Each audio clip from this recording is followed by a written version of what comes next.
Sunday వచ్చిందంటే చాలు holiday అని చెప్పి ఆ రోజు ఏదో ఒక స్పెషల్ చేసి పెట్టమనైతే మన ఇంట్లో వాళ్ళు అడుగుతారు. అలా వచ్చి మా హస్బెండు ఈరోజు రాయలసీమ స్పెషల్ అయిన ఉగ్గాని బజ్జీ చేసి పెట్టు, తిని చాలా రోజులైంది, తినాలనిపిస్తుంది అనైతే అడిగారు.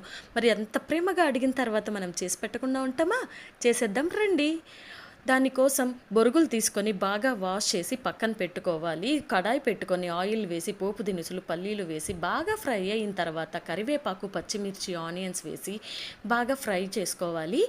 అందులోనే కొన్ని టమాటోలు, సాల్ట్, పసుపు వేసి మగ్గనివ్వాలి. అది మగ్గేలోపు ఒక మిక్సీ జార్ తీసుకొని పుట్నాల పప్పు, వెల్లుల్లి, కొంచెం కారం వేసి మిక్సీ పెట్టుకొని పక్కన పెట్టుకోవాలి.